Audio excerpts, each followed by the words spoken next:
सुख ज्यादा हो जाना भी इस जीव के लिए बहुत भयंकर होता है। कैसे कि सुख होते ही आप देख लेना, जब भी आपको हर तरफ से सुख हो जाएगा, ना शरीर में कोई कष्ट नजर आएगा, ना घर में कोई हानि होगी, तो ये मन अवश्य कोई ना कोई बकवाद सूझेगी। और इसके ऊपर परमात्मा थोड़ा सा अंकुश रखता है। आप सत्कर रखना, हमने यहां से पार होना है। उसके लिए परमात्मा जो भी हमारे लिए दुख करे या हमें सुख दे, उसमें नो ऑब्जेक्शन हमारा होना चाहिए, कोई ऑब्जेक्शन नहीं होना चाहिए, समर्पण होना चाहिए। और हरदम ये रहना चाहिए कि परमात्मा जब आप जो कर रहे हो, प्रभु अपने दास के हित में ही हो सकता है। पिता अपने पुत्र पुत्रियों के लिए कभी बुरा नहीं कर सकता। इस दृष्टिकोण से आप इसमें लगे रहिए, फिर देखना।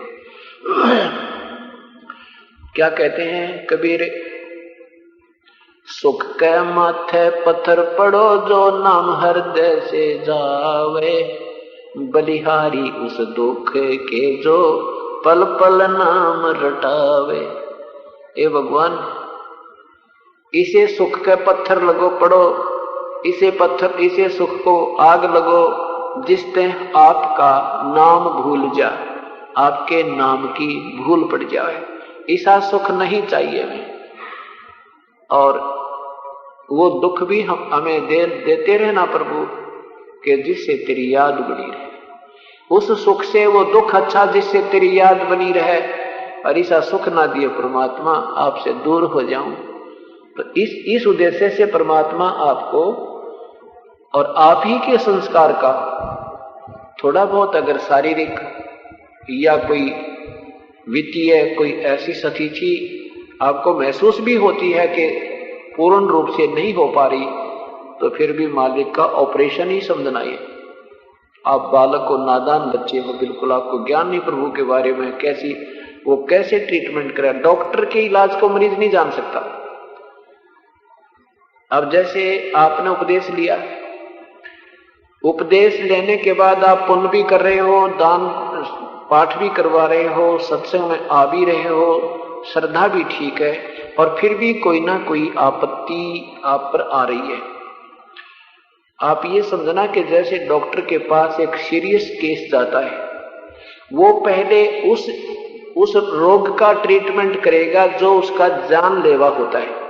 बाकी चाहे 30 भड़क की तो थोड़ी बहुत बनी रहे तो बनी रहे, वो परवाह नहीं करता। वो पहले उस रोग का इलाज करेगा जिससे आपकी जान ना चली जाए। उठाओ बाद में देखता है। ऐसे ही हमारे जो सीरियस पाप कर्म होते हैं, परमात्मा पहले उनकी रोक बनाता है। और हम फिर ये छोटे छोटे फिर भी रह जाते हैं, उनकी भी ज्यादा चिंता बना देते हैं, एक ही रट लगाते हैं, ये नहीं हुआ जी, फलाना नहीं हुआ। अब ज्यादातर बहन भाई क्या, एक बहन बेबेर ज्यादा करती है, जो कहती सिर में दर्द दाई और घना रहे, बाई और थोड़ा रहे, 2 दिन हो गए दोनों भूख ना लगती।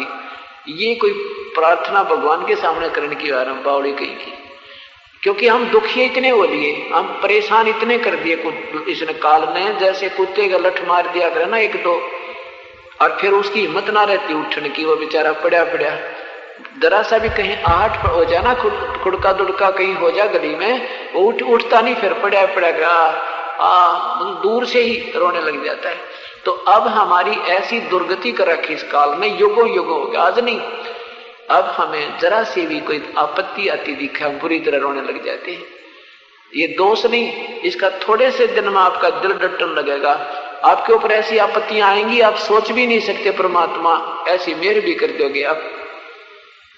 और फिर देखना आपका कैसे उम्मीद, कैसे श्रद्धा बढ़ेगी। एक भक्त ने एक छोटी सी पर्ची दी अभी एक सेवक को, उसने क्या लिखा है कि मैं 19, 20, 21 को यहां आया हुआ था सत्संग में। इस भक्त ने लिखा है कि मैं आसाराम राजमिस्त्री, गांव कुड़ीला, जिला टिक्कमगढ़, मध्य प्रदेश का रहने वाला हूं। प्रति माह के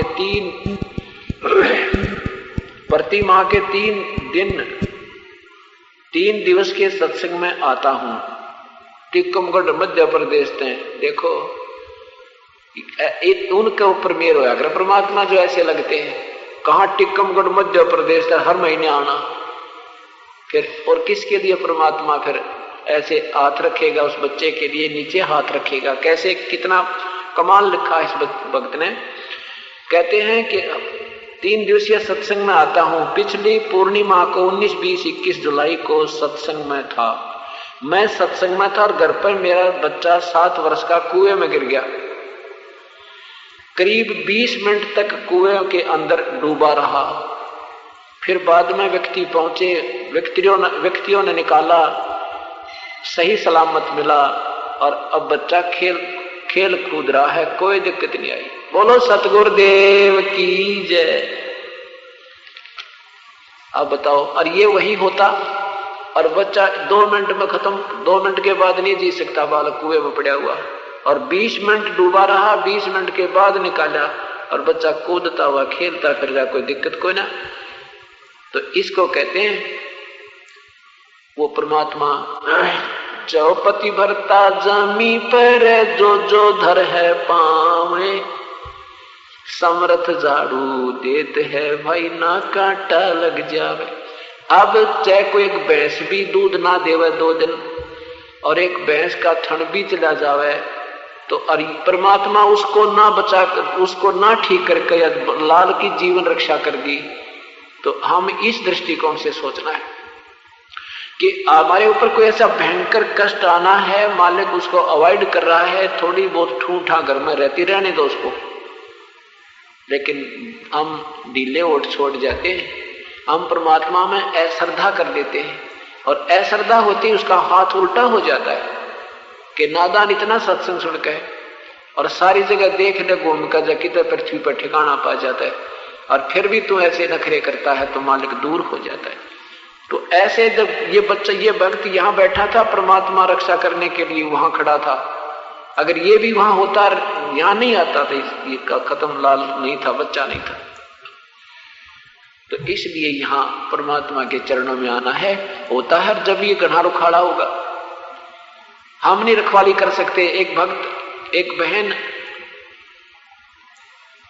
एक बेटी अपने मायके आ रही थी, छोटा सा बालक जो ज्यादा से ज्यादा 1 वर्ष का होगा। वो बैठा बैठा खेल रहा था, अपनी माँ के साथ बातें कर रही थी, चौबारे में बैठी। वहां एक पंखा ला रखा था नीचे खड़ा, छोटा सा पंखा, और उसका तार जमीन पर पड़ा हुआ था। उस बच्चे ने वो तार पकड़ दिया। माँ बेटी बातें कर रही हैं, बच्चा वहां मरा पड़ा है, हाथ तो पकड़ दिया, खत्म हो गया। और जैसे एक मेरी छोटे से बालक ना लेकर आ रही थी, ने बोले जी 15 मिनट तक बिजली पकड़े रखे, इस बच्चे ने पकड़े रखा बिजली को, और जख्म हो रहे उस बालक के। ने बोले जी 1 घंटे में उसमें आया, कति ठीक हो गया। और नो हाथ जल रहा है उस लड़के का अभी तक, वो ज्यादा से ज्यादा 1.5 वर्ष का बालक होगा, उसने उपदेश ले रखा था। तो ऐसे जब हम परमात्मा के चरणों में आते हैं, ये पाप, ऐसे हमारे जो संस्कार होते हैं भयंकर, वो टलने लग जाते हैं, और तभी परमेश्वर पर श्रद्धा बढ़ती है और सौ काम छोड़कर प्रभु के चरणों में आने को उमंग उठती है।